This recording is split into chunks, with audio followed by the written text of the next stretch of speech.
صحابہ کا گدا ہوں اور اہل بیت کا خادم، یہ سب ہے آپ ہی کی تو عنایت یا رسول اللہ۔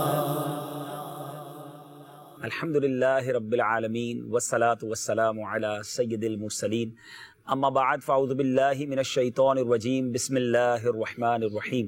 الصلاة والسلام علیک یا رسول اللہ وعلی آلک واصحابک یا حبیب اللہ، الصلاة والسلام علیک یا نبی اللہ وعلی آلک واصحابک یا نور اللہ۔ میٹھے میٹھے اسلامی بھائیوں اور مدنی چینل کے ناظرین، سلسلہ ہے امت کے رہنما، مبارک راتیں، مبارک ساعتیں اور مبارک تذکرے۔ الحمدللہ بڑی عظیم ہستیوں کی ہم خوبصورت باتیں سنتے چلے جا رہے ہیں، اور آج بھی امت کے رہنما سلسلے میں ہم جس سلسلے پر جس موضوع پر بات کریں گے وہ ہے عظیم خواتین۔ کل دو بڑی عظیم خواتین پر ہم نے مدنی پھول حاصل کی، اور آج مزید دو عظیم خواتین پر، انفیکٹ تین عظیم خواتین پر مدنی پھول کل بھی حاصل کیے، کیونکہ ایک سیگمنٹ بھی ہمارا ہوتا ہے امہات المومنین، جس میں الحمدللہ بی بی عائشہ صدیقہ رضی اللہ تعالی عنہا کا تذکرہ بھی ہوا تھا، اور عظیم خواتین کے اندر ہم نے حضرت خدیجہ الکبریٰ رضی اللہ تعالی عنہا اور بی بی فاطمہ خاتون جنت کا تذکرہ کیا تھا۔ بڑے پیارے پیارے مدنی پھول ہمیں سیکھنے کو ملے تھے، اور آج جن دو عظیم خواتین کا تذکرہ ہونا ہے وہ پیارے آقا علیہ الصلوۃ والسلام کی احادیث کے مضمون کے مطابق جنت میں میرے آقا علیہ الصلوۃ والسلام سے جن کا نکاح ہوا ہے، جن سے نکاح ہوگا، وہ عظیم ہستیاں ہیں بی بی مریم رضی اللہ تعالی عنہ اور حضرت آسیہ رضی اللہ تعالی عنہ۔ بہت عجیب و غریب سیرت ہے ان دونوں کی، کیونکہ دونوں ہی کی زندگی کے کچھ پہلو بڑے ہی نرالے ہیں، جو شاید سننے والے کو حیران کر دیتے ہیں کہ اتنی یوں سمجھے کہ ایک ایسی جہت ہے جو کبھی سنی نہ ہو، کبھی دیکھی نہ ہو، اور ایسی شخصیت یہ موجود ہیں۔ جی ہاں، بی بی مریم رضی اللہ تعالیٰ عنہ کی سیرت قرآن پاک میں موجود ہے، قرآن پاک کی پوری سورت سورہ مریم کے نام سے ہے، اس کے بارے میں بھی جانیں گے۔ اور حضرت آسیہ فرعون کی زوجہ رہی، مگر اللہ نے یہ مقام دیا کہ جنت میں نبی پاک علیہ الصلوۃ والسلام کی شرف زوجیت وہ پائیں گی، اور فرعون کے مظالم کے ساتھ زندگی کیسے گزاری، اور یہ کیسے ممکن ہے کہ ایک اتنا خطرناک اور اتنا اللہ کا نافرمان بندہ ہو، بلکہ جو خود خدائی کا دعویٰ کرنے والا ہو، اس کی زوجہ کو اس قدر بڑا مرتبہ مل جائے۔ اس کے پیچھے راز کیا ہے، اس کے پیچھے حضرت آسیہ کی وہ کون سی کیفیات ہیں، اور وہ کون سی صبر کی داستانیں ہیں۔ بہت کچھ سیکھنا ہے، ہمارے ساتھ رہیے گا۔ آئیے سنتے ہیں تلاوت قرآن مجید۔ الحمدللہ رب العالمین والصلاة والسلام علی سید المرسلین۔ فرمان مصطفیٰ صلی اللہ تعالی علیہ وسلم، نیت المؤمن خیر من عملہ، یعنی مسلمان کی نیت اس کے عمل سے بہتر ہے۔ اچھی نیت نہ ہو تو عمل کا ثواب نہیں ملتا، اس لیے میں نیت کرتا ہوں، اور آپ بھی ناظرین نیت فرمائیں کہ اللہ کی رضا کے لیے ادب و توجہ کے ساتھ اللہ کے پاک کلام قرآن پاک کی تلاوت سنیں گے۔ صلو علی الحبیب صلی اللہ تعالی علی محمد صلی اللہ تعالی علیہ وآلہ وسلم۔ اعوذ باللہ من الشیطان الرجیم، بسم اللہ الرحمن الرحیم۔ واذکر فی الکتاب مریم اذ انتبذت من اہلها مکانا شرقیا فاتخذت من دونهم حجابا فأرسلنا إليها روحنا فتمثل لها بشرا سويا قالت إني أعوذ بالرحمن منك إن كنت تقيا قال إنما أنا رسول ربك لأهب لك غلاما زكيا قالت أنا يكون لي غلام ولم يمسسني بشر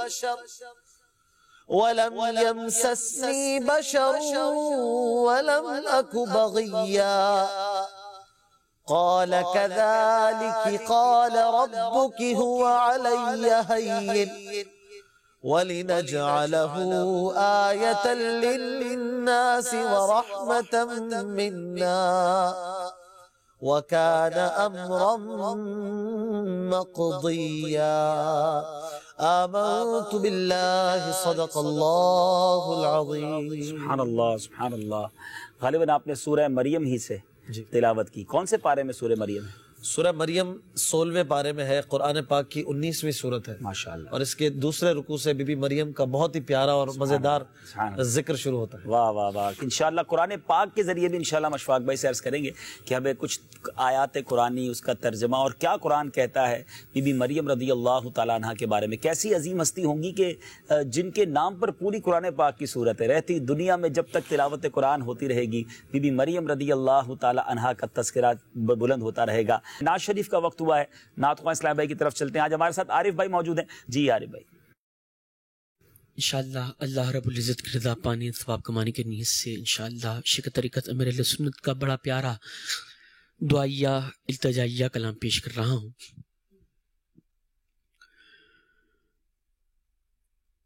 صلی علی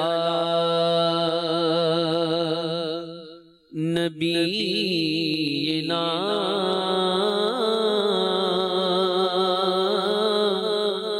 صلی علی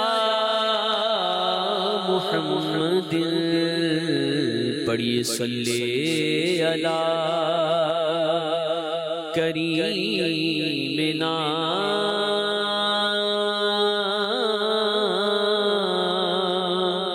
صلی علی محمد، صلی علی شفیعنا صلی علی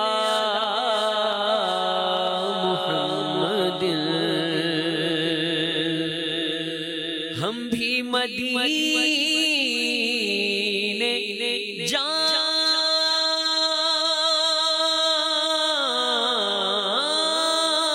گے،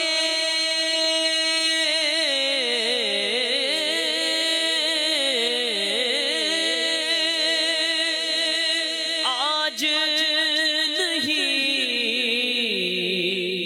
تو کل سہی آقا آقا آقا آقا ہمیں بلائیں گے، آقا ہمیں بلائیں گے، آج نہیں تو کل سہی صلی علی نبینا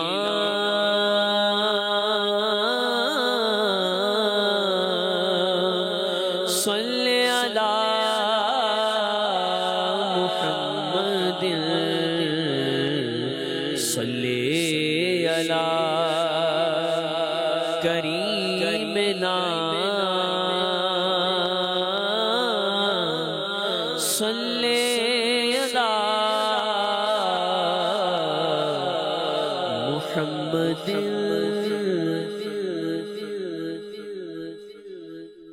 یہ عرض گناہگار کی ہے شاہ زمانہ، یہ عرض گناہگار کی ہے شاہ زمانہ، جب آخری وقت آئے مجھے بھول نہ جانا، جب آخری وقت آئے مجھے بھول نہ جانا، یہ عرض گناہگار کی ہے شاہ زمانہ،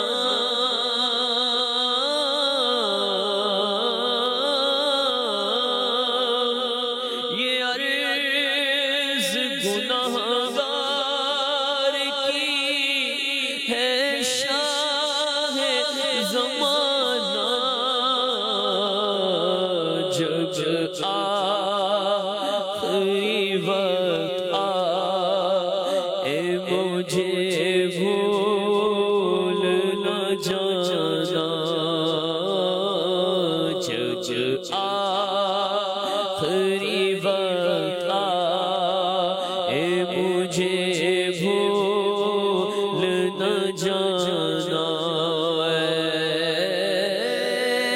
سبز گنبد والے منظور دعا کرنا، جب وقت نزا دیدار عطا کرنا، جب وقت نزائے دیدار عطا کرنا، جب آخری وقت آئے مجھے بھول نہ جانا، ڈر لگتا ہے ایمان کہیں ہو جائے نہ برباد، ڈر لگتا ہے ایمان کہیں ہو جائے نہ برباد، سرکار برے خاتمے سے مجھ کو بچانا، سرکار برے خاتمے سے مجھ کو بچانا، آقا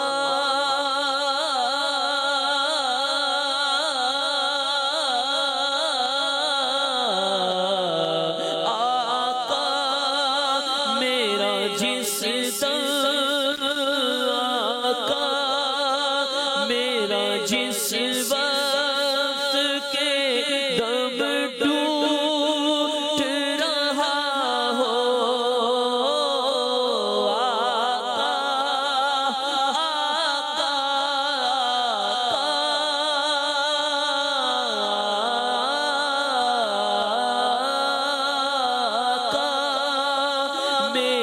جس وقت کے دم ٹوٹ رہا ہو،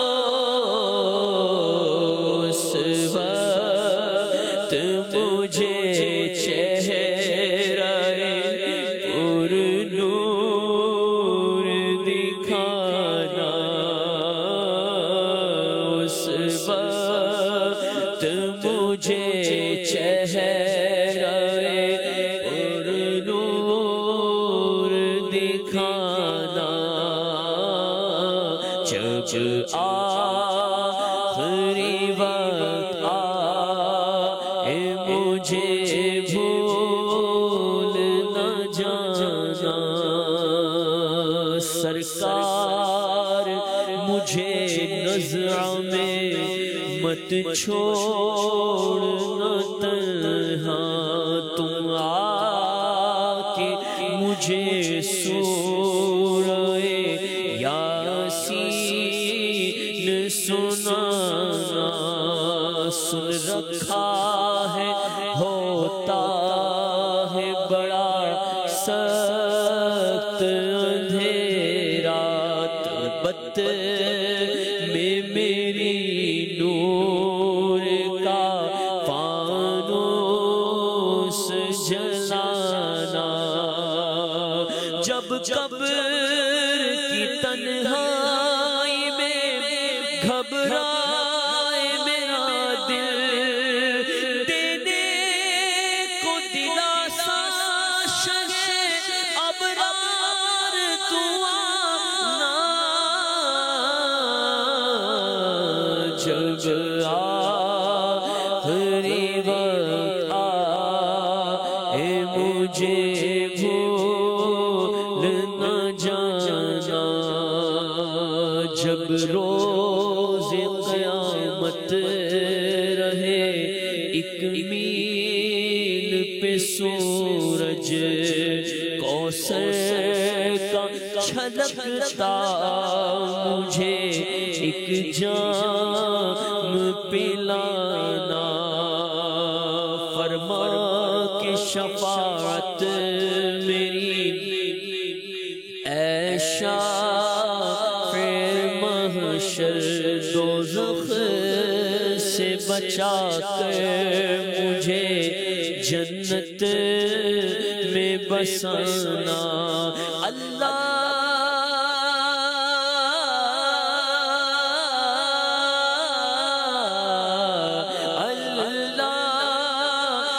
کی رحمت سے یہ مایوس نہیں ہے، اللہ کی رحمت سے یہ مایوس نہیں ہے،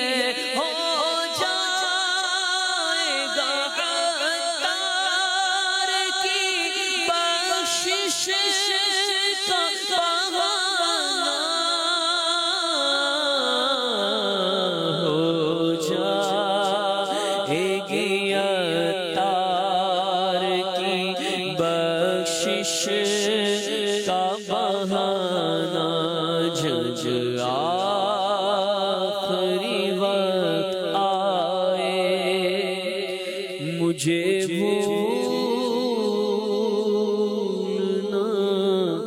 جانا۔ سبحان اللہ۔ میٹھے میٹھے اسلامی بھائیوں، مدنی چینل کے ناظرین، سلسلہ ہے امت کے رہنما۔ آج جس عظیم ہستی کا تذکرہ کرنا ہے، جیسے میں نے شروع میں کہا تھا کہ دونوں ہی ہستیاں، دونوں ہی عظیم خواتین جو ہیں، بڑی جس کو کہیں کہ ہٹ کر ان کی سیرت ہے، بڑے عجیب پہلو ہیں ان کی سیرت کے۔ پہلے جن کی بات کرتے ہیں، عاشورے کا دن تھا، اور وہ دن ہفتے کے دن، یعنی عاشورہ کا دن ہفتے کے دن آیا تھا، اور اس دن میلہ ہوا کرتا تھا۔ دیکھیں، غور کریں کہ یہ عظیم واقعہ بھی اسلامی تاریخ کا، یہ واقعہ بھی عاشورے کے دن ہی پیش آیا، اور وہ میلہ جو ہے وہ فرعونیوں کا ہوا کرتا تھا، اور وہ ان کی عید تھی۔ وہ زینتیں کر کر کے اس میلے میں شریک ہوتے تھے، اس لیے اس کو یوم الزینہ بھی کہا جاتا تھا۔ ایک کشادہ اور وسیع میدان میں فرعونیت کے نشے میں معمور تھا، اور بڑے کر و فر کے ساتھ موجود تھا۔ سلطنت کے کونے کونے سے جادوگر بلائے ہوئے تھے، ہزاروں افراد کا مجمع تھا، اور ایک چیلنج تھا اس میلے کے اندر۔ ایک طرف حضرت موسیٰ علیہ السلام حق کے دعوے کے ساتھ موجود تھے، ایک طرف فرعون تھا جو خدائی کے دعوے کے ساتھ تھا۔ اب اللہ کے پیارے نبی حضرت موسیٰ علیہ السلام بھی تشریف لا چکے۔ آپ کا عزم و استقلال بھی قابل دید تھا کہ فرعون اور اس کے ساتھ ہزاروں اس کے چاہنے والے اور جادوگر بھی موجود ہیں۔ مبارک چہرہ جو تھا وہ ایمان و ایقان کے انوار سے جگمگا رہا تھا۔ اب یہ حق اور باطل کا ایک مارکا شروع ہوا ہی چاہتا تھا کہ حضرت موسیٰ علیہ السلام کی صدائے حق اس میدان میں گونجتی ہے۔ آپ نے ایک بار پھر لوگوں کو اسلام کی دعوت دی، ایمان کی دعوت دی، دعوت حق دی۔ قرآن میں اس دعوت کے جو خوبصورت الفاظ ہیں اس کا ترجمہ کچھ یوں ہے: تمہیں خرابی ہو اللہ پر جھوٹ نہ باندھو کہ وہ تمہیں عذاب سے ہلاک کر دے، اور بے شک نامراد رہا جس نے جھوٹ باندھا۔ لیکن وہ لوگ نہ ماننا تھا، نہ مانے، ہٹ دھرمی پر رہے اور اپنی کفر و سرکشی پر اڑے رہے۔ مقابلے کا آغاز ہوا۔ مقابلہ کیا تھا کہ جادوگروں نے فرعون کی قسم کھائی اور اپنی رسیاں جو ہیں، لاٹھیاں اور رسیاں پھینک دی، تو یکدم وہ لاٹھیاں اور رسیاں جو ہیں وہ سانپوں کی شکل اختیار کر گئیں۔ میدان میں ہر طرف پھنکارے مار کر وہ دوڑنے لگیں۔ پورا مجمع خوف و ہراس میں مبتلا ہو گیا۔ ہزاروں لوگ ہوں اور بہت سارے سانپ بیچ میں آ جائیں تو کیا منظر بنا ہوگا، ایک بھگدڑ سی مچ گئی۔ فرعون اور اس کے جادوگر اپنے گھمنڈ اور غرور کے نشے میں اور خوش ہونے لگے کہ یہ کیسا زبردست کرتب تھا کہ رسیاں جو ہیں وہ سانپوں میں تبدیل ہو گئی ہیں۔ اب حضرت موسیٰ علیہ السلام نے اللہ کے حکم سے اپنی لاٹھی کو اتنے سارے سانپوں کے درمیان، گویا سانپوں کے ہجوم میں، اپنی لاٹھی کو ڈال دیا۔ اللہ کے حکم سے وہ لاٹھی ایک بہت بڑا اور ہیبت ناک اژدہا بن گئی۔ آنن فانن تمام جادوگروں کے سانپوں کو نگل لیا۔ حق اور باطل میں فرق کرنے والا یہ ایمان افروز معجزہ دیکھ کر جادوگروں کے دل میں ایمان کا نور چمک اٹھا۔ ان کے دل و دماغ قبول حق کے لیے تیار ہو جاتے ہیں۔ وہ حیران تھے کہ ہمارا یہ کرتب کیسے کوئی اس کو اس طرح اس کا جو ہے وہ توڑ کر سکتا ہے اور ہمیں اس طرح ہرا سکتا ہے۔ وہ سمجھ گئے کہ یہ اللہ کے سچے نبی ہیں۔ اپنی شکست کا اعتراف کرتے ہوئے وہ جادوگر سجدے میں گر جاتے ہیں اور بلند آواز سے یہ اعلان کرتے ہیں، قرآن میں یہ اعلان موجود ہے، وہ کہتے ہیں آمنا برب ہارون و موسیٰ، ہم اس پر ایمان لائے جو ہارون اور موسیٰ کا رب ہے۔ مدنی چینل کے ناظرین، اب یہ معجزہ اور یہ سارے حالات مصر کی ملکہ بھی دیکھ رہی ہے، فرعون کی جو زوجہ ہیں جو مصر کی ملکہ ہیں وہ بھی دیکھ رہی ہیں۔ اب ان کے دل میں بھی نور ایمان جگمگاتا ہے کہ یہ شخصیت کوئی عام شخصیت نہیں ہے، ان کا دین سچا دین ہے کہ فرعون کے سارے جادوگر اب ایمان لے آئے ہیں۔ لیکن اب یہ معاملہ اتنا آسان نہیں تھا کہ جو شخص خدائی کا دعویٰ کر رہا ہے اسی کی جو ملکہ ہے، اسی کی زوجہ اگر ایمان لانا چاہے، اٹس ناٹ ایزی گیم۔ یہ کیسے پاسبل تھا کہ اتنے بڑے یعنی کفر کے داعی کے گھر میں ایمان قبول کر لیا جائے؟ یہ بڑا مشکل مرحلہ تھا، لیکن اب دل جو تھا وہ اسلام کے ساتھ دھڑکنے لگا تھا، اب دل جو تھا وہ اسلام کی طرف مائل ہو چکا تھا۔ اب میرے میٹھے اسلامی بھائیوں، اب ہوا کیا؟ اب ایک اور معاملہ اس طرح چینج ہوا کہ یہ جو حضرت آسیہ ہیں، حضرت آسیہ کا یہ واقعہ چونکہ ہے تو اب حضرت آسیہ کہہ تو نہیں پا رہی، لیکن دل جو ہے وہ ایمان کی طرف راغب ہو رہا ہے۔ حضرت موسیٰ علیہ السلام کی حقانیت اور ان کی صداقت پر یقین ہوتا چلا جا رہا ہے۔ اب میرے میٹھے اسلامی بھائیوں، جب یہ سب کچھ ہو گیا تو اب یہ کیسے ایمان لائیں؟ یہ واقعہ بھی بڑا عجیب ہے، کتابوں میں موجود ہے۔ میں اس واقعے کو کچھ قسطوں میں بیان کرنا چاہتا ہوں تاکہ ہماری دلچسپی بھی برقرار ہے۔ کچھ طویل واقعہ ہے تو انشاءاللہ اس کو آج کے ہی سلسلے میں بیان کریں گے، لیکن میں چاہتا ہوں دیگر مبلغین بھی ہمارا ساتھ دیں اور ہم اس عظیم ہستی پر بات کریں کہ یہ ایسی صبر و استقلال کی پیکر ہے۔ اور حضرت آسیہ رضی اللہ تعالی عنہا وہ عظیم ہستی ہیں کہ نبی پاک علیہ السلام کی انہیں جنت میں قربت بھی نصیب ہونی، اور میرے آقا علیہ السلام نے انہیں جو ہے یوں سمجھیے کہ شرف زوجیت، میرے آقا سے نکاح ان کا جنت میں ہونا ہے۔ یہ کتنی عظیم ہستی ہیں۔ اچھا، حضرت موسیٰ علیہ السلام کا نام رکھنے کی جو سعادت ہے وہ بھی انہوں نے پائی ہے۔ یعنی اب آپ غور کریں کہ حضرت موسیٰ، اب آپ ہو سکتا ہے غور کر رہے ہو کہ ایک طرف تو حضرت موسیٰ علیہ السلام معجزہ دکھا رہے ہیں، ان کے دل میں ایمان کی دولت آ رہی ہے، تو نام تو بچپن میں رکھا جاتا ہے۔ جی ہاں، اللہ کی شان دیکھیے، حضرت موسیٰ علیہ السلام کی جو پرورش ہوئی ہے وہ بھی فرعون ہی کے گھر میں ہوئی ہے۔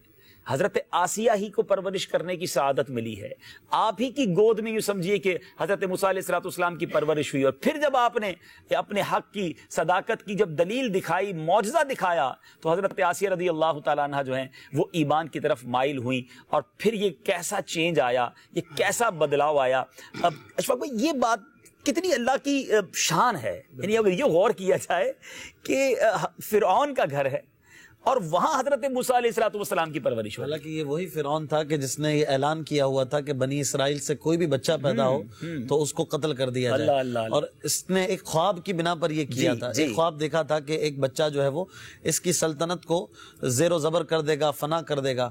بس اس نے تقریباً ایک روایت کے مطابق 50,000 اور ایک روایت کے مطابق 70,000 بچوں کو قتل کیا۔ 70,000 لڑکے اس لیے قتل کیے کہ اس کو یہ خوف تھا کہ کوئی بچہ ایسا پیدا ہو رہا ہے جو تیری بادشاہت کو ختم کر دے گا۔ لیکن اللہ کی شان ہے کہ جو بچہ اس کام کے لیے اللہ نے چنا تھا، اس بچے کی پرورش اس کے گھر میں کروائی گئی۔ اس بچے کے لیے بڑے معاملات ہوئے، ان کی والدہ تک بھی یہ تھوڑی دیر کے بعد ولادت کی پہنچا دیا گیا۔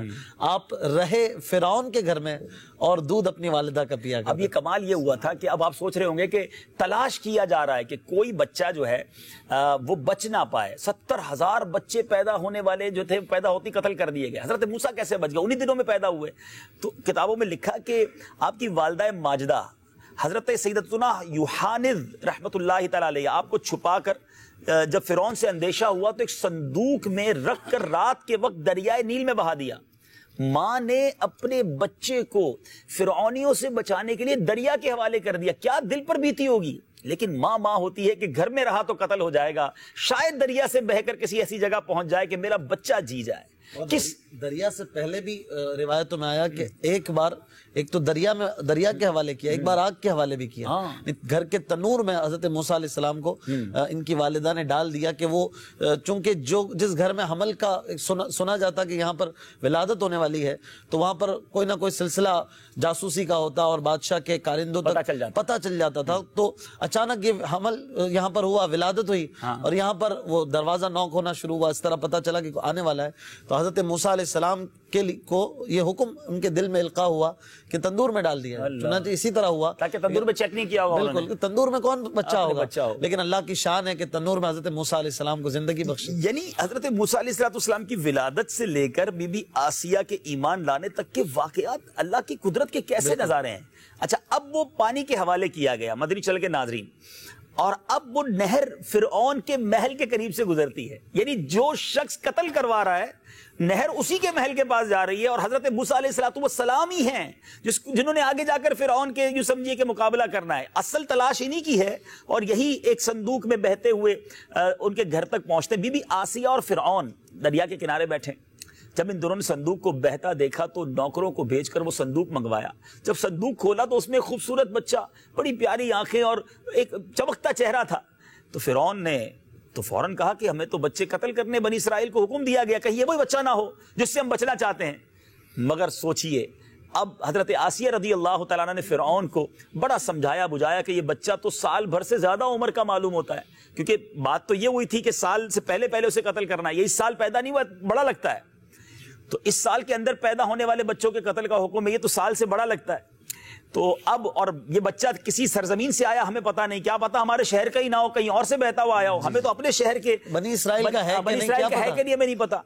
تو اب کیا ہوا، اللہ تبارک و تعالیٰ نے قرآن مجید میں ارشاد فرمایا کہ ترجمہ ہے، یہ بچہ میری اور تیری آنکھوں کی ٹھنڈک ہے، اسے قتل نہ کرو، شاید یہ ہمیں نفع دے یا ہم اسے بیٹا بنا لے۔ بی بی آسیہ نے فرعون کو راضی کیا، یوں فرعون بے اولاد تھا۔ ہاں، فرعون بے اولاد، ایک بچہ دیکھ کر یہ بھی ہوا کہ چلو یہ میری اور میری بیوی کی تمنا پوری ہو جائے۔ ایک اور بڑا مسکنسیپشن کلیئر ہوا جب ان کی سیرت کو پڑھا، جو آپ نے ذکر کیا، اللہ تبارک و تعالیٰ نے حضرت آسیہ کو فرعون کے قرب سے بھی بچایا تھا۔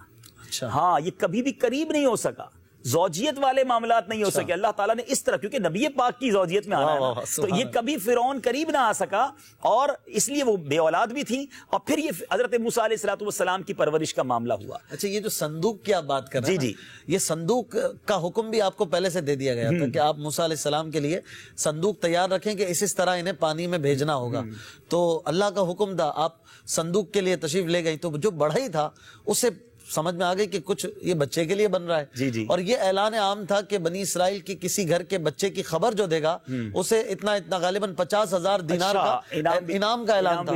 تو اب وہ بڑھئی، اسے لالچ آ گئی، اس نے کہا کہ ابھی تو میں اسے ہاں کہہ دیتا ہوں، پیچھے سے خبر دے دوں گا تو پیسے آئیں گے بہت سارے، چنانچہ اس نے انہیں اوکے کر کے بھیج دیا، اور اب ارادہ کرنا چاہتا تھا کہ فرعون تک کی خبر پہنچائے، اللہ نے اس کی زبان کو گنگ کر دیا، اس کی زبان بند ہو گئی، لقوہ اس پر آ گیا، نہ بول سکتا تھا، نہ کچھ کسی طریقے سے اپنی بات کر سکتا تھا۔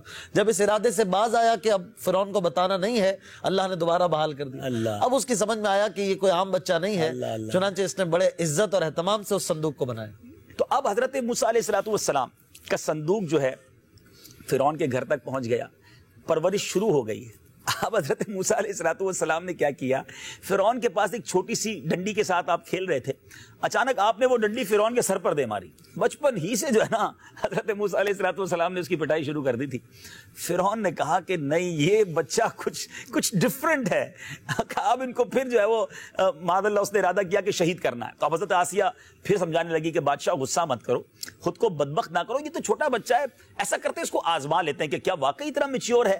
تو اب انہوں نے کیا کیا کہ کہا کہ میں سونا اور انگارہ ان کے سامنے رکھ دیتی ہوں، اب دیکھ لیتے ہیں کس کو اٹھاتا ہے، اگر واقعی اس کا ذہن اتنا ایکسٹرا آرڈنری ہے تو یہ سونا اٹھا لیں گے، ورنہ نارمل بچہ تو انگارہ بھی اٹھا سکتا ہے۔ تو حضرت موسیٰ علیہ السلام کے سامنے سونا اور انگارہ رکھ دیا گیا۔ آپ تو اللہ کے نبی تھے، اور آپ بچپن ہی سے یقیناً اللہ کے نبیوں کو تو بے شمار برکتیں عطا ہوتی ہیں، آپ نے اپنا ہاتھ سونے کی طرف ہی بڑھایا، تو اب فرشتے نے ان کا ہاتھ پکڑ کر انگارے کی طرف کر دیا، آپ نے وہ انگارہ اٹھا کر اپنے منہ میں رکھ لیا، پھر جب اس کی جلن محسوس کی تو پھینک دیا۔ اس وجہ سے فرعون جو ہے آپ کو شہید کرنے کے ارادے سے باز آیا۔ آپ غور کریں، پرت پرت یہ واقعہ کھل رہا ہے، اور کتنی امیزنگ باتیں ہیں، کتنی حیرتناک باتیں ہیں، اور کیسے حضرت موسیٰ علیہ السلام فرعون کے گھر میں پرورش پاتے ہیں۔ اور جیسے اشفاق بھائی نے کہا کہ والدہ روتی تھی، ماں سے بچہ بچھڑ جائے تو پھر کتنا جو ہے وہ دکھ ہوتا ہے، لیکن اللہ نے ماں کو ملانے کا انتظام کیسے کیا کہ چونکہ بچے کو دودھ پلانا تھا اور ایک ایسی عورت درکار تھی جو دودھ پلانے والی ہو، تو آپ ہی کی والدہ کو یہ شرف ملا، انہیں بلایا گیا آیا حضرت موسیٰ علیہ السلام کو دودھ پلانے، وہ فرعون کے محل میں آتی دائی بن کر جس فرعون سے بچنے کے لیے پانی کے حوالے کیا ہے، اسی فرعون کے محل میں جا کے اپنے بچے کو دودھ پلایا جا رہا ہے۔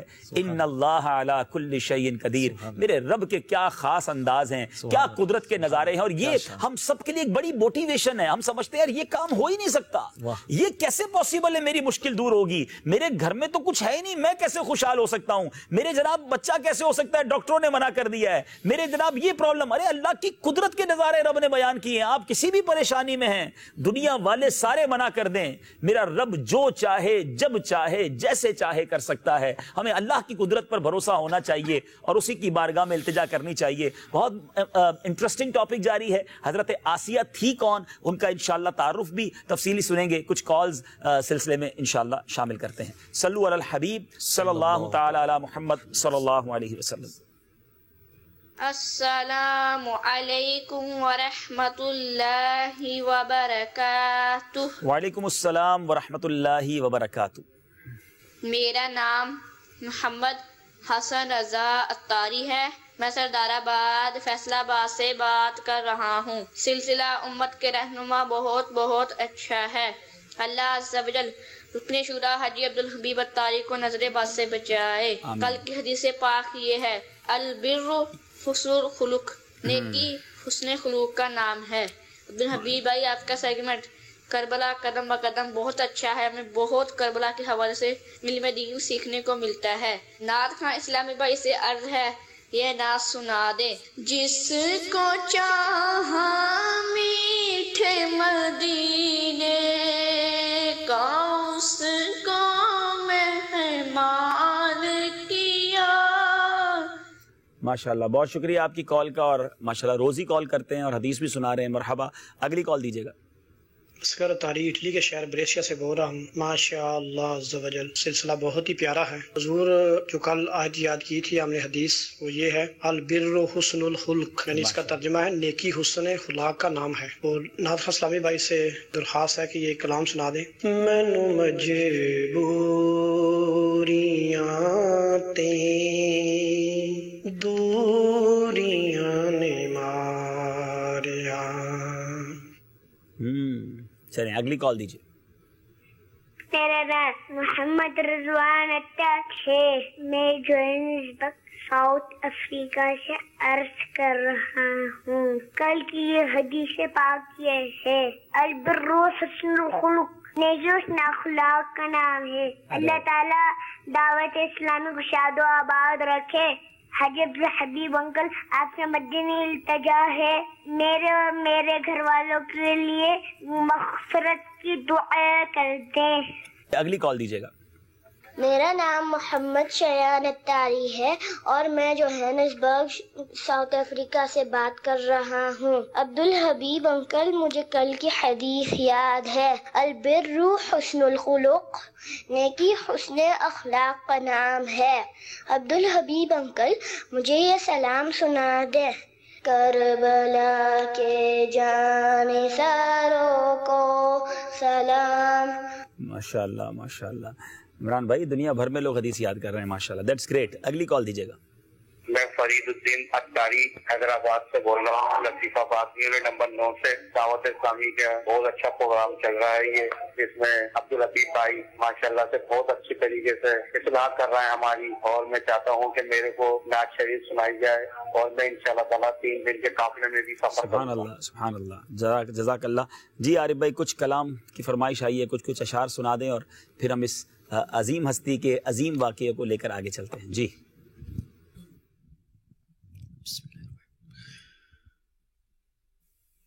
مینو مجبوریاں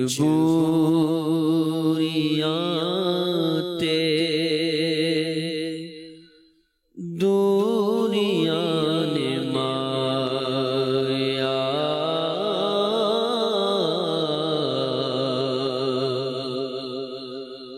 مینو مجبوریاں تے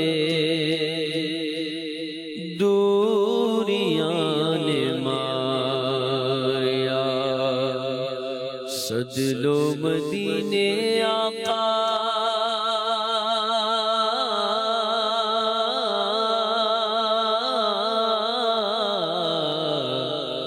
سجدو مدینے آقا کرو مہربانیاں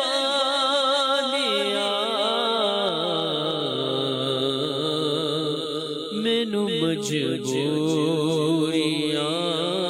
تے دوریاں نے ماریا کربلا کے جان ساروں کو سلام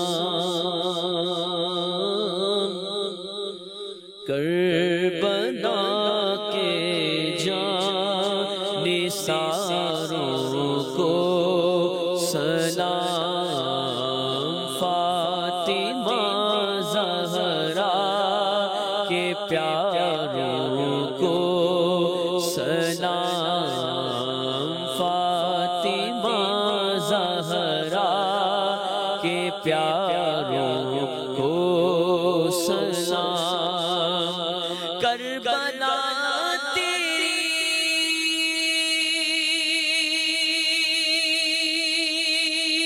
بہاروں کو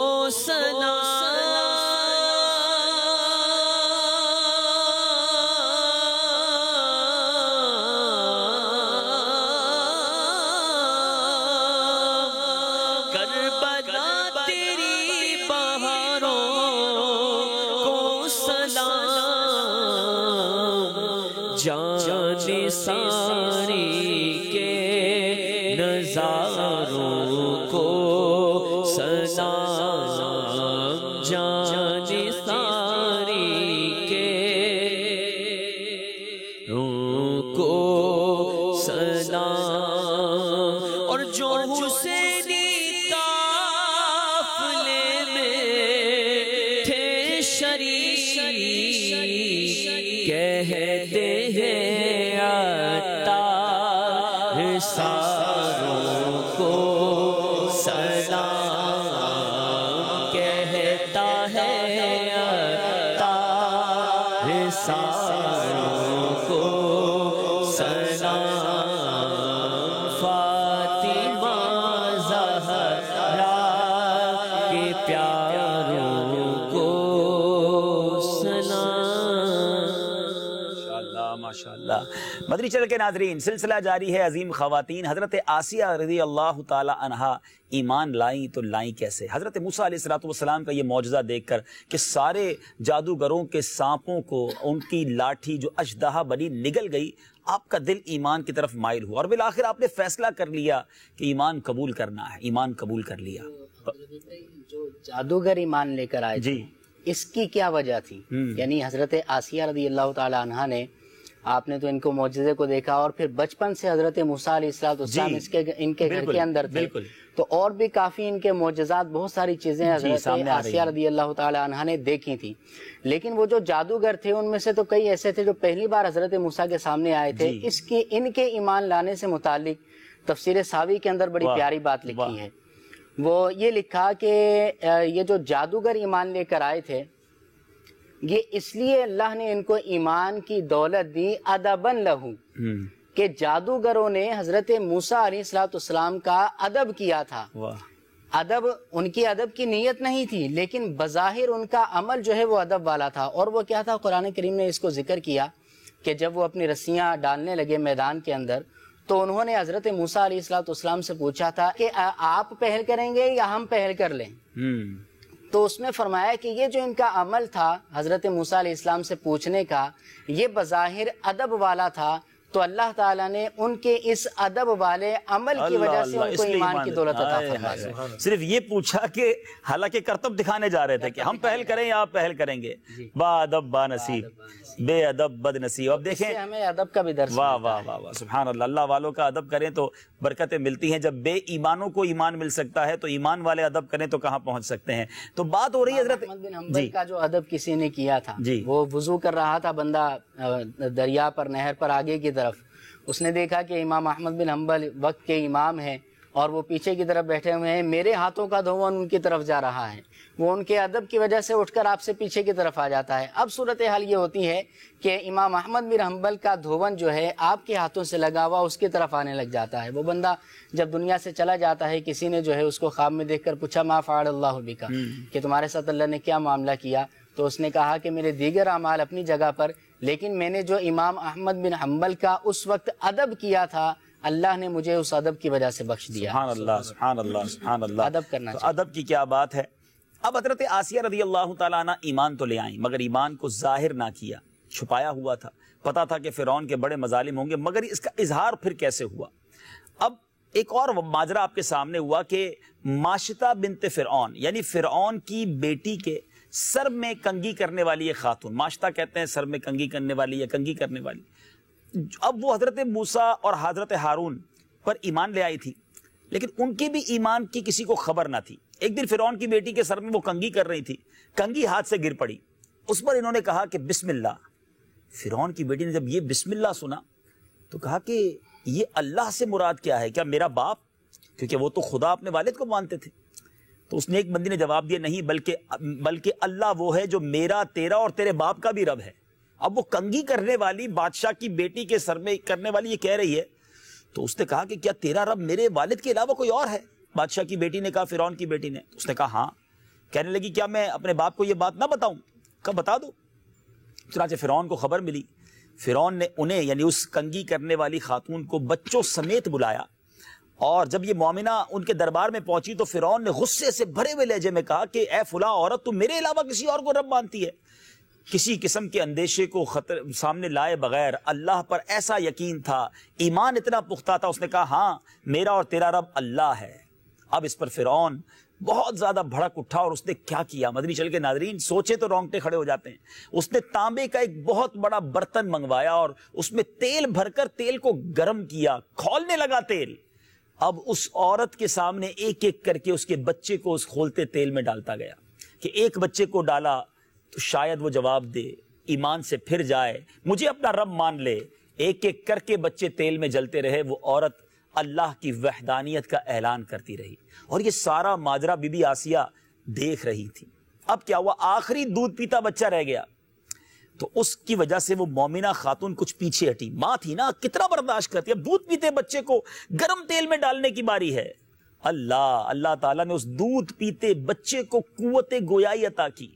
اس نے پکار کر کہا اے ماں پرواہ نہ کر، بے شک دنیا کی تکلیف آخرت کے عذاب کے مقابلے میں بہت آسان ہے۔ بچہ بولنے لگا، پھر اس خاتون کو بھی برتن میں ڈال کر شہید کر دیا گیا۔ اب انہیں جب شہید کیا جا رہا تھا، پورے خاندان کو تانبے کے اس برتن میں تیل میں ڈالا جا رہا تھا، وہ جل کر مطلب سب کچھ ختم ہو رہا تھا ان کے جسم کا۔ یہ سارا منظر حضرت آسیہ دیکھ رہی تھی، اور اب ان کے دل کی کیفیت بدل رہی تھی کہ ایک طرف تو میں بھی ایمان والی ہوں، ایک طرف یہ بھی ایمان والی تھی، اپنا سب کچھ لٹا دیا، اور میں اپنے سامنے کسی مسلمان پر ہونے والی، کسی مومن پر ہونے والی اذیتیں کیسے سہوں؟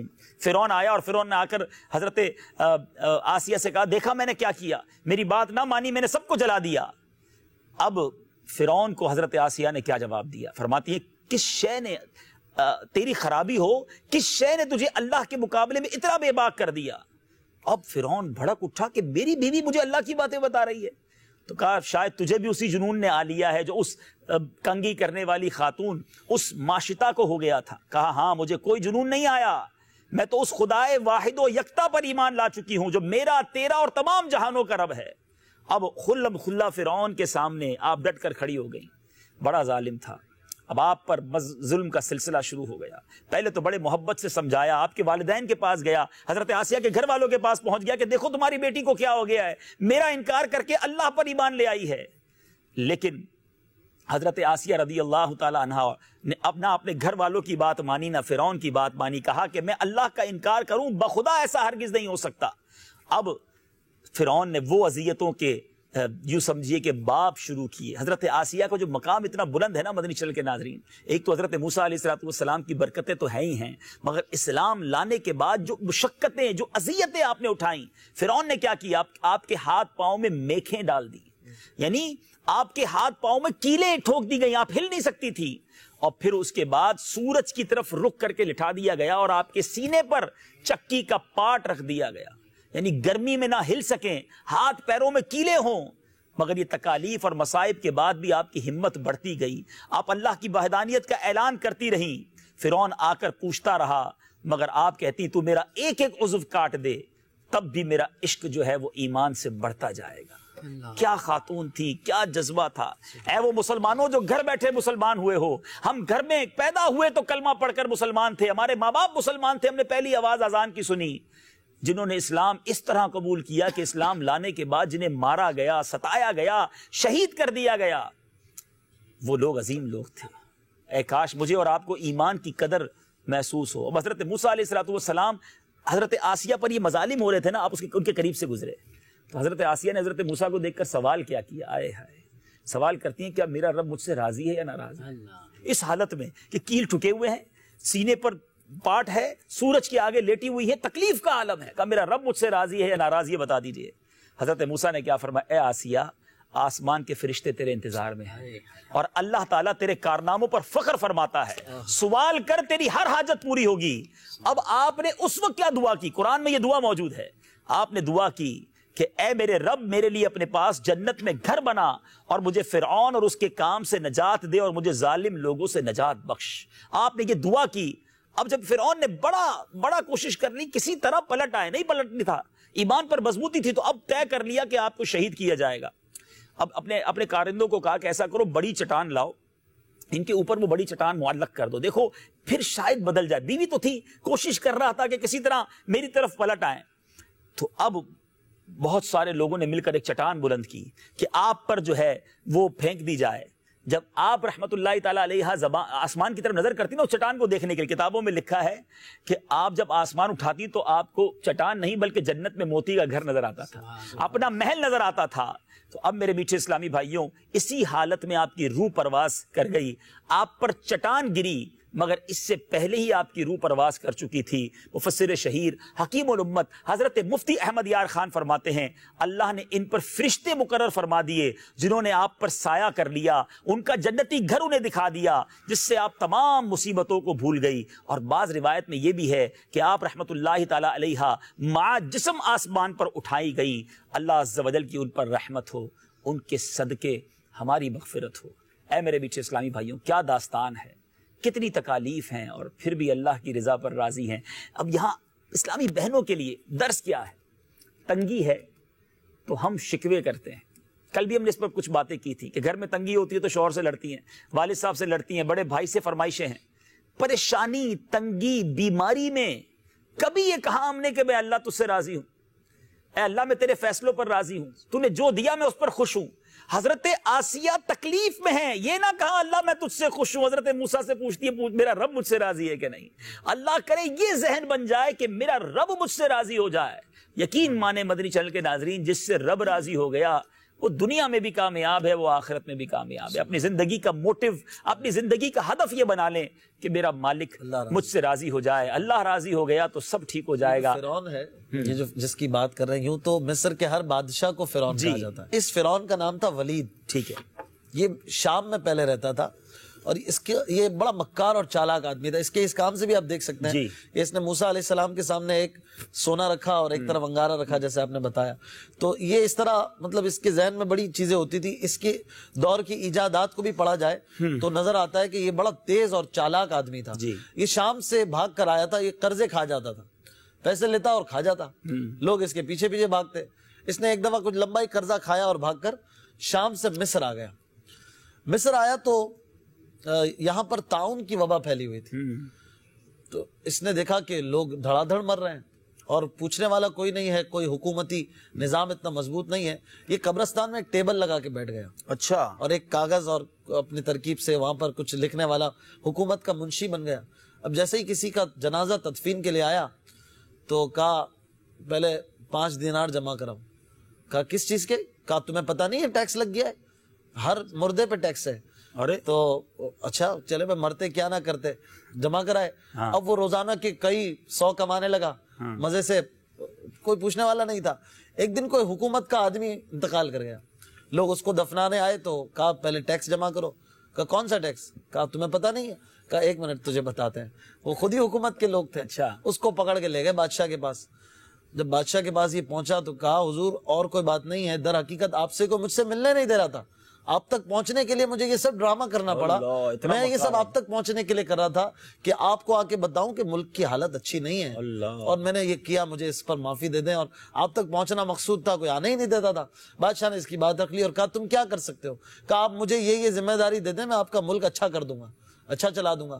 کہا ٹھیک ہے. اسے چھوٹی موٹی کوئی ذمہ داری دی، وہ اچھا کر گیا. اسے پھر اور بڑا عہدہ دیا. بالآخر کرتے کرتے اس نے بادشاہت ہی سنبھال لی. اتنا بڑا مکار آدمی، اتنا بڑا مکار تھا کہ بعد میں پھر وہ خود ہی مصر کا بادشاہ بن گیا. اور پھر آہستہ آہستہ، پہلے اس نے خدائی کا دعویٰ نہیں کیا تھا، اس کے دروازے پر بسم اللہ الرحمن الرحیم لکھا تھا ایک زمانے میں، لیکن بعد میں خود خدا بن بیٹھا. اور اللہ تبارک و تعالیٰ نے چونکہ اس کے گھر پہ اللہ کا نام لکھا تھا، اس کی جو موت ہوئی وہ دریائے نیل میں ہوئی، غرق کر کے مارا گیا. مفسرین نے لکھا کہ اسے غرق کر کے کیوں مارا گیا، اس کے گھر میں کیوں نہ مارا گیا؟ اس لیے کہ اللہ کا پاک نام اس کے گھر پہ لکھا ہوا. اللہ کی شان نہیں ہے کہ جس گھر کے دروازے پر اللہ کا نام لکھا اس گھر پہ عذاب نازل فرمائے. تو اسی لیے اس کو غرق کیا گیا اور باہر مارا گیا. ایک مسلمان اگر اپنے گھر کے دروازے پر اللہ کا نام لکھے تو کیسی برکتیں پائے گا. سبحان اللہ سبحان اللہ. یہ بھی چلے پتہ چل گیا ہمارے گھر کے دروازے پر اللہ کریم کا نام اور خاص طور پہ بسم اللہ الرحمن الرحیم لکھا ہونا چاہیے. اچھی نیتوں کے ساتھ یہ بھی شامل کر لیں. حضرت موسیٰ علیہ السلام کا نام موسیٰ کیوں ہے؟ بڑا انٹرسٹنگ سوال بنتا ہے یہ بھی.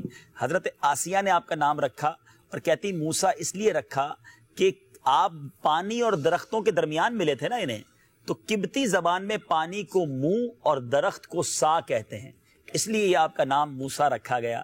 کیا شان ہے اللہ کے بندوں کی. اب بہرحال ایک چیپٹر کو یوں سمجھیے اب کمپلیٹ کر چکے. حضرت آسیہ رضی اللہ تعالیٰ عنہ کی سیرت پر ہم نے کچھ بات کی. یقیناً بات پوری تو نہیں ہوئی، لیکن میں یہاں ایک بڑا شاندار رسالہ ہے ہمارا ماشاءاللہ المدینۃ العلمیہ کا رسالہ ہے، اور یہ فیضان حضرت آسیہ.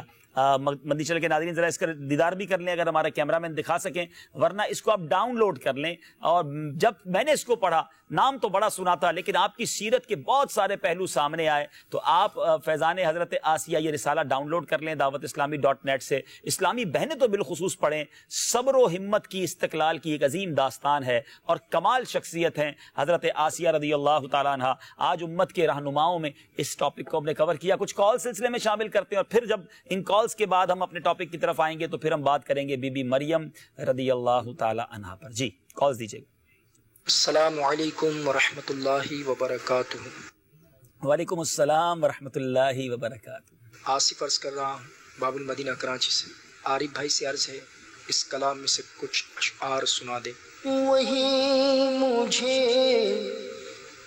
نظر آئے جدھر نگاہ کروں، انہی کا جلوہ رہے آشکار آنکھوں میں. کال دیجیے گا. میں عمران پر بات کر رہا ہوں لاہور سے. مجھے کل کی حدیث شریف یاد ہے، البر حسن الخلق، نیکی حسن اخلاق کا نام ہے. اور میری ایک کلام سنا دیجیے، میں تو 5 تن کا غلام ہوں. چلیں جناب بہت شکریہ آپ کی کال کا. اگلی کال دیجیے گا. عبد الجبار عرب شریف کے شہر جدہ سے عرض کر رہا ہوں. کل جو حدیث پاک یاد کروائی گئی تھی وہ یہ ہے، البر حسن الخلق، ترجمہ نیکی حسن اخلاق کا نام ہے. واہ سبحان اللہ سبحان اللہ. چلے جناب اگلی کال دیجیے. محمد اختر بات کر رہا ہوں کراچی سے. آپ کا سلسلہ بہت ہی پیارا ہے. جب مدنی چینل پہ سلسلہ آتا ہے تو اٹھنے کو دل نہیں کرتا، اور علم دین کا اتنا ختم ہونے والا خزانہ ہاتھ آ رہا ہے. عارف بھائی میرے بہت پسندیدہ نعتخواں ہیں. عرض ہے کہ یہ کلام سنا دیں، یا نبی نظر کرم فرمانا اے حسنین کہنا. ماشاءاللہ ماشاءاللہ بہت شکریہ آپ کی کال کا. اگلی کال دیجیے گا.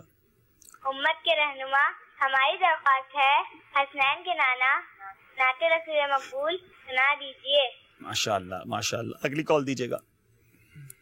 گوہر اتاری مرکز الاولیاء سے بات کر رہا ہوں. مجھے کل کی حدیث یاد ہے، البر حسن الخلق، یعنی نیکی حسن اخلاق کا نام ہے. جناب بہت شکریہ. ایک اور کال دے دیجیے. میں عرب شریف سے محمد عثمان غنی عرض کر رہا ہوں. کل کی حدیث البر حسن الخلق. حاجی عبدالحمید بھائی، میری یہ ریکویسٹ ہے کہ مجھے یہ نعت سنا دیں. عرش حق ہے مسند رفعت رسول اللہ کی. ماشاءاللہ ماشاءاللہ، بہت ساری فرمائشیں ہو گئی ہیں. چلتے ہیں عارف بھائی کی طرف اور کچھ اشعار سنتے ہیں. پھر سب سے پہلے یہ آخری فرمائش آپ پوری کر دیں. عرش حق ہے. نہیں ماشاءاللہ، میں نے یہ طریقہ کہ میں سنا دوں. بہت پیاری پڑھتے ہیں ماشاءاللہ. بسم اللہ الرحمن. جی ناظرین سنتے ہیں. عرش حق ہے مسند رفعت رسول اللہ کی. عرش حق ہے مسند رفعت رسول اللہ کی. دیکھنی ہے حشر میں عزت رسول اللہ کی. دیکھنی ہے حشر میں عزت رسول اللہ کی.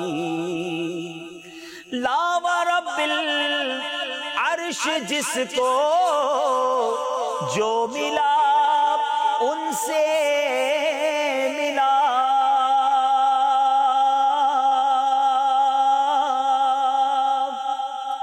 لا ورب العرش جس کو جو ملا ان سے ملا. بٹتی ہے کونین میں نعمت رسول اللہ کی. بٹتی ہے کونین میں نعمت رسول اللہ کی. بڑا خوبصورت شعر، ہو سکے تو جہاں جہاں دنیا میں موجود ہیں اس کا دوسرا مصرع جھوم کر پڑھیے گا. تجھ سے اور جنت سے کیا مطلب اے منکر دور ہو. ہم رسول اللہ کے جنت رسول اللہ کی. ہم رسول اللہ کے جنت رسول اللہ کی. دیکھنی ہے حشر میں عزت رسول اللہ کی. کچھ ایسا کر میرے کردگار آنکھوں میں ہمیشہ نقش رہے رو اے یار آنکھوں میں. ہمیشہ نقش رہے رو اے یار آنکھوں میں. انہیں نہ دیکھا تو کس کام کی ہے یہ آنکھیں. انہیں نہ دیکھا تو کس کام کی ہے یہ آنکھیں. کہ دیکھنے کی ہے ساری بہار آنکھوں میں. یا نبی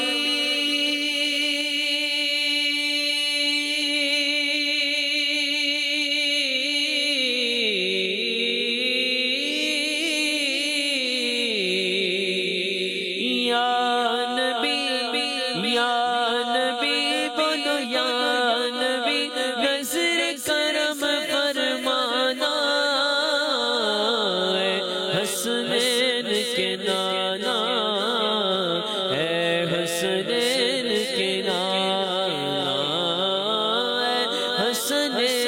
کے نانا اے حسنین کے نانا زہرا پاک کے صدقے میں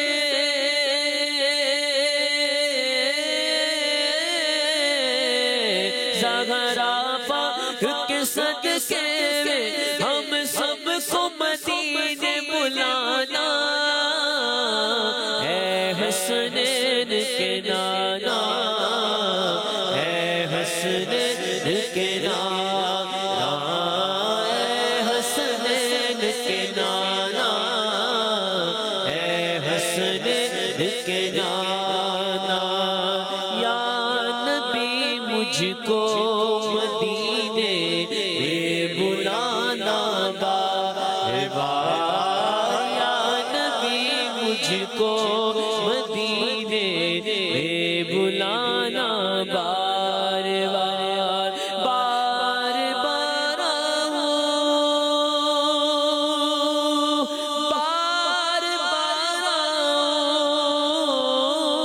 بار بار بار بار بنے آخر مدینے بے مزار اے حسنین کے نانا اے حسنین کے نانا اے حسنین کے نانا اے حسنین کے نانا سبحان اللہ۔ مدنی چینل کے ناظرین، سلسلہ جاری ہے امت کے رہنما، عظیم خواتین ہمارا ٹاپک ہے۔ ایک ایسی خاتون، ایک ایسی عظیم یوں کہا جا سکتا ہے امت کی رہنما، جن کے نام پر قرآن پاک کی ایک سورت موجود ہے۔ بڑے خوبصورت تذکرے ہیں ان کے۔ پہلے چلتے ہیں ہم ہمارے اشفاق بھائی کی طرف۔ تلاوت بھی انہوں نے سورہ مریم سے کی تھی، کچھ وہاں سے مدنی پھول لیتے ہیں اور پھر انشاءاللہ عمران بھائی اس ٹاپک کو کنٹینیو کریں گے۔ جی، حضرت بی بی مریم رضی اللہ تعالیٰ عنہ یہ آج ہمارے ٹاپک میں دوسری عظیم خاتون ہے۔ اس سے پہلے دو ایسی خاتون کا بھی کچھ ذکر سن لیتے ہیں کہ جو بدبخت خواتین ہیں، جنہیں قرآن نے بدبخت خواتین میں ذکر کیا اور ان سے مطلب براءت کا اظہار کیا گیا، اور اللہ کے نبیوں کی اگرچہ یہ ازواج میں سے تھیں لیکن ان کی اطاعت نہ کی، ان کی بات نہ مانی اور ان کی نافرمانی کی وجہ سے یہ اس طرح کے عذاب کا شکار ہوئی کہ کافرہ ہو کر مری۔ ایک حضرت نوح علیہ السلام اور ایک حضرت لوط علیہ السلام، ان دونوں کی ازواج کا ذکر قرآن پاک کی سورہ تحریم آیت نمبر 10 میں اللہ تبارک و تعالی نے فرمایا ہے۔ حضرت نوح علیہ السلام کی جو زوجہ تھی، واحلہ اس کا نام تھا، یہ بھی آپ کی نافرمانی کرتی تھی اور آپ کے ساتھ یہ کشتی میں بھی نہ آئی اور دوسروں کو بھی آپ سے وہ دور کیا کرتی تھی۔ اسی طرح حضرت لوط علیہ السلام کی جو بیوی تھی واعلہ، یہ بھی آپ کے جو قوم کے برے فعل تھے اس کو پروٹیکٹ کرتی تھی، اور جو مہمان آپ کے پاس آیا کرتے تھے تو ان کی جو خبر تھی وہ بھی قوم کو دیتی اور قوم سے ملی ہوئی تھی اور اپنے شوہر اور اللہ کے نبی کی اطاعت نہیں کرتی تھی۔ اللہ تعالیٰ نے ان دونوں کے لیے بھی عذاب کا ارشاد فرمایا۔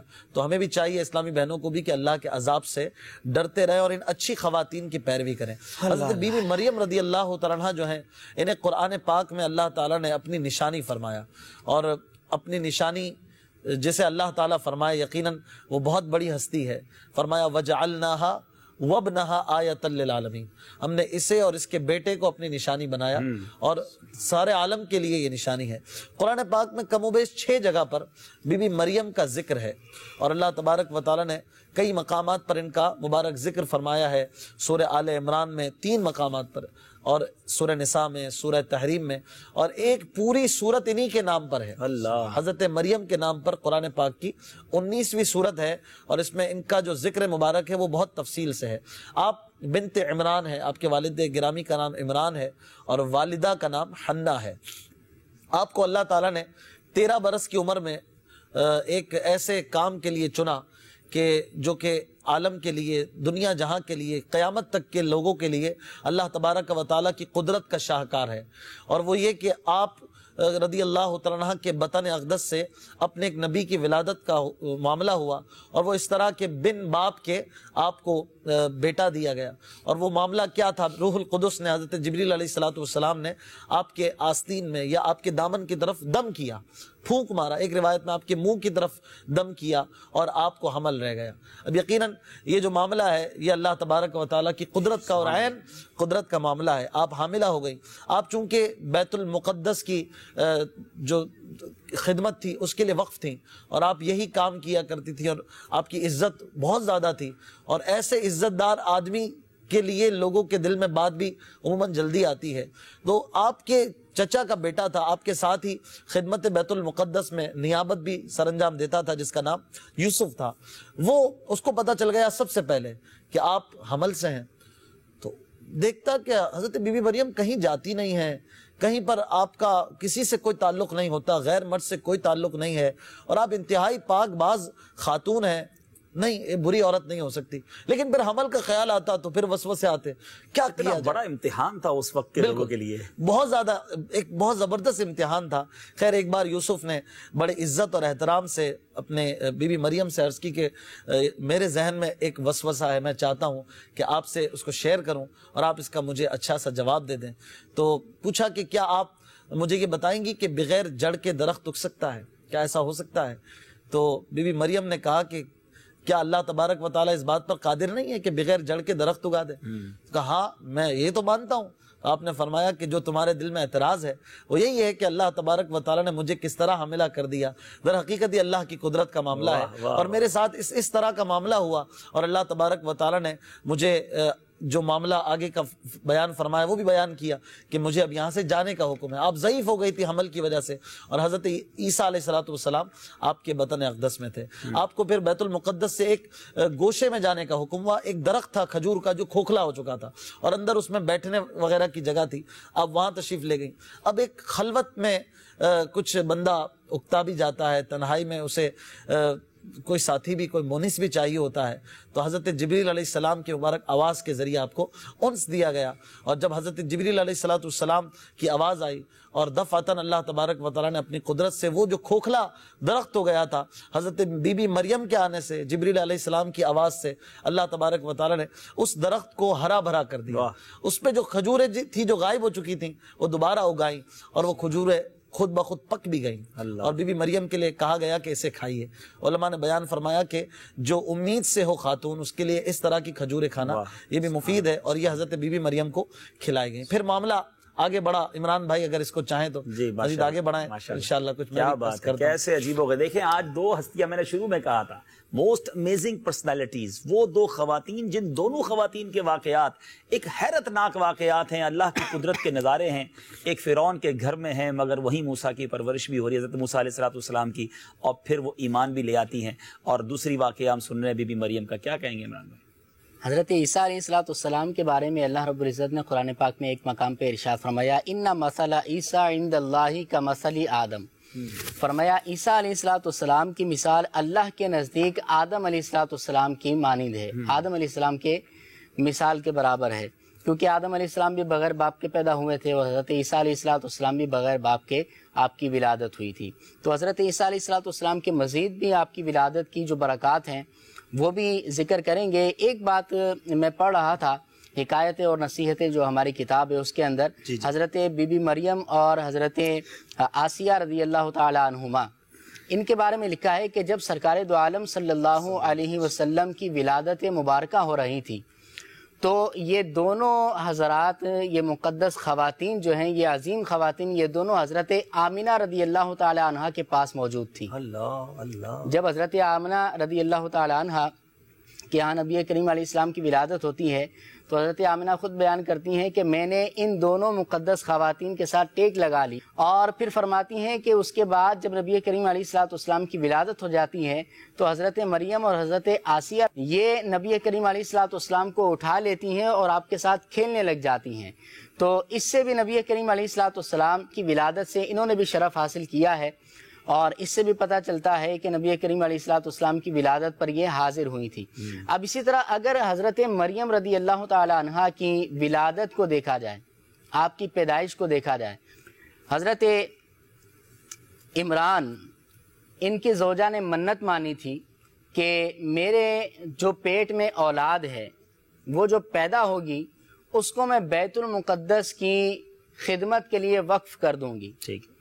تو یہ ان کی منت تھی حضرت عمران. اچھا یہ بھی عرض کرتا چلوں کہ عمران جو قرآن پاک میں ذکر کیا گیا ہے 2 نام ہیں عمران.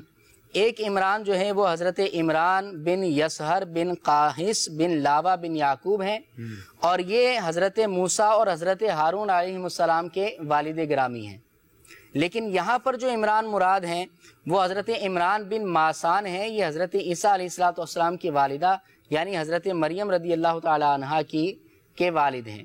تو یہاں پر جو عمران ہیں وہ عمران بن ماسان ہیں. اور یہ بھی یاد رہے کہ یہ دونوں نبی نہیں تھے. ٹھیک ہے. یہ اللہ کے ولی ہیں. ٹھیک ہے. اور اس لیے ان کے نام کے ساتھ رضی اللہ تعالیٰ عنہ اور رحمۃ اللہ تعالی وغیرہ. عمران جو صورت ہے وہ حضرت عمران کی آل کے نام پر جی آل کے نام پر ہے لیکن وہ نبی نہیں تھے. اسی طرح یہ حضرت عمران بن ماسان جو ہیں یہ حضرت زکریا علیہ السلام کے ہم زلف بھی ہیں. وہ اس طرح کہ حضرت عمران کی جو زوجہ ہے حنا رضی اللہ تعالی عنہ جو حضرت مریم رضی اللہ تعالی عنہ کی والدہ ہیں یہ فاقوزہ کی بیٹی تھی. اور فاقوزہ جو تھے ان کی ایک دوسری بیٹی عیشا تھی اور وہ جو ہے حضرت زکریا علیہ السلام کی زوجیت میں تھی. تو اس طرح حضرت زکریا علیہ السلام اور عمران رضی اللہ تعالیٰ عنہ یہ دونوں ہم زلف ہوئے.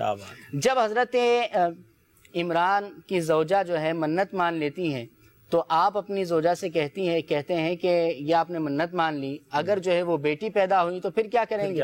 کیونکہ اس وقت عرف یہ تھا کہ مسجدوں کی خدمت کے لیے بیت المقدس کی خدمت کے لیے عورتوں کو لڑکیوں کو وقف نہیں کیا جاتا تھا. تو بہرحال جب بیٹی پیدا ہوتی ہے جب ولادت ہوتی ہے تو بیٹی پیدا ہوتی ہے. اب اس وقت حضرت عمران رضی اللہ تعالیٰ عنہ کا تو یہ وصال ہو چکا ہوتا ہے پہلے سے.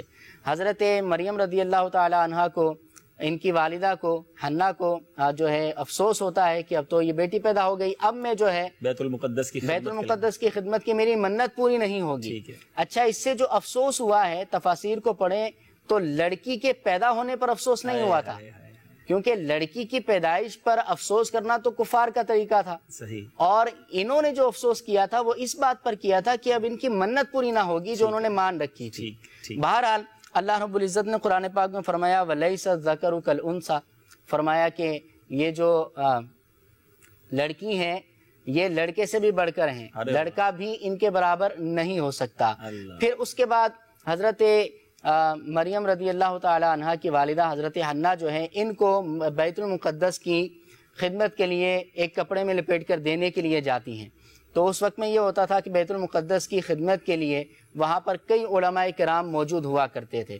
وہاں پر اس وقت میں 27 علماء کرام کی تعداد تھی. تو ہر شخص یہ اس بات کی تمنا کرتا تھا ہر عالم یہ اس کا متمنی تھا کہ حضرت مریم رضی اللہ تعالی عنہ کی پرورش کا شرف مجھے حاصل ہو جائے. بہرحال حضرت زکریا علیہ السلام یہ ارشاد فرماتے ہیں کہ میں اس کا زیادہ حقدار ہوں کیونکہ ان کی خالہ میرے گھر پر ہیں کیونکہ ہم نے پہلے سنا کہ وہ ہم زلف تھے. تو بہرحال اس پر بھی راضی نہیں ہوتے تو پھر قرعہ ڈالا جاتا ہے قرآن اندازی کی جاتی ہے.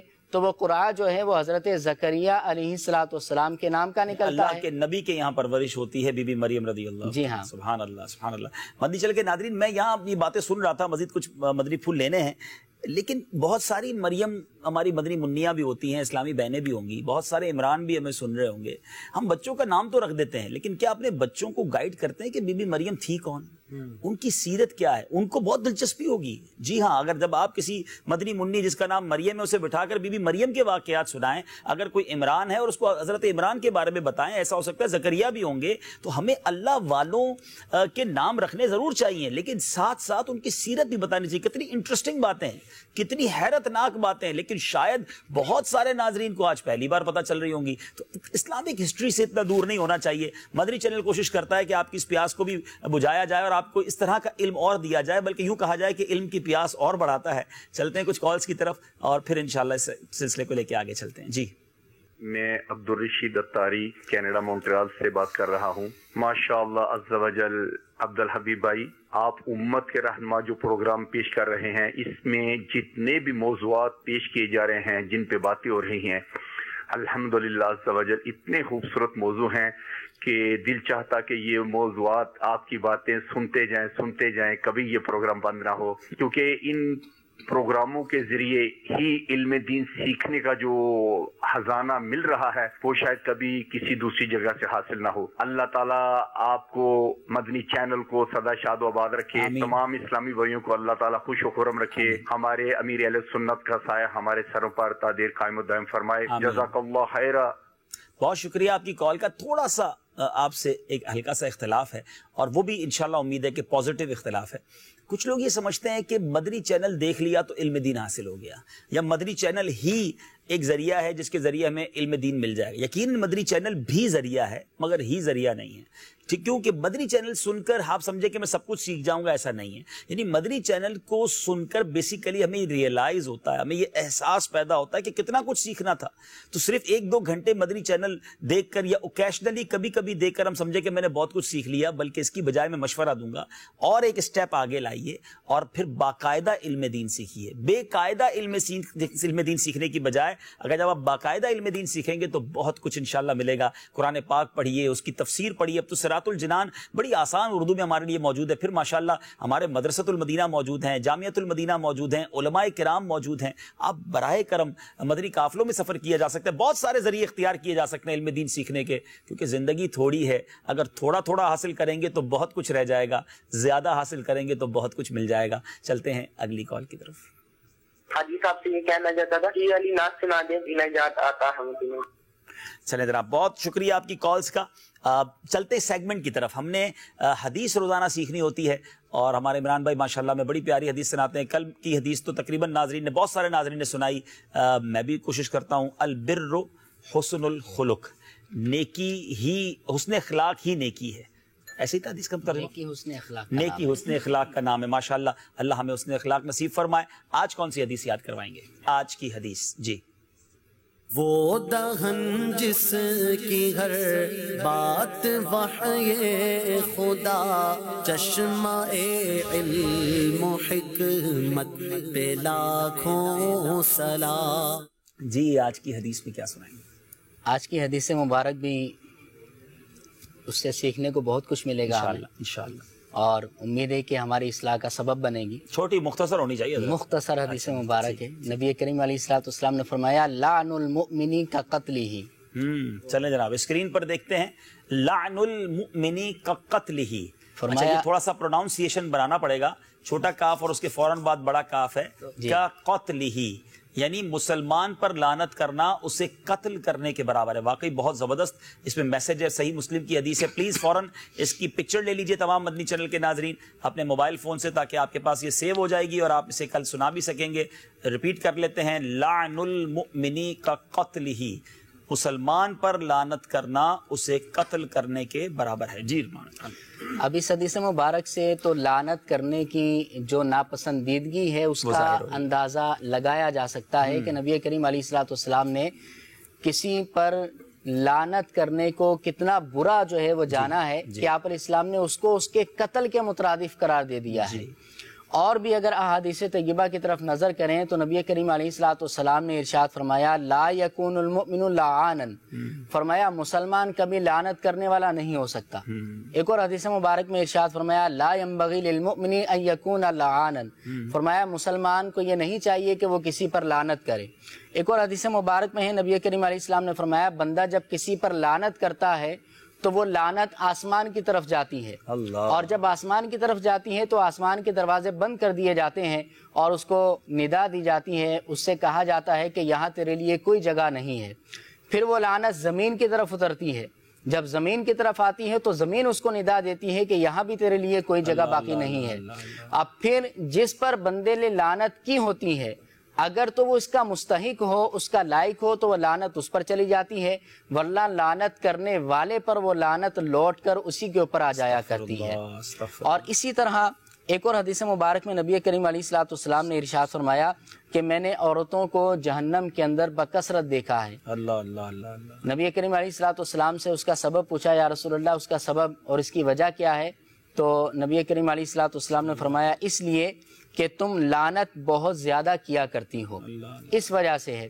اچھا ہمارے یہاں یوں بھی ہوتا ہے کہ اگر کسی کو کوئی گناہ کرتے ہوئے دیکھ لیں یا اپنی پسند کے خلاف کام کرتے ہوئے دیکھ لیں تو اس پر لعن طعن جو ہے وہ شروع کر دیا کرتے ہیں۔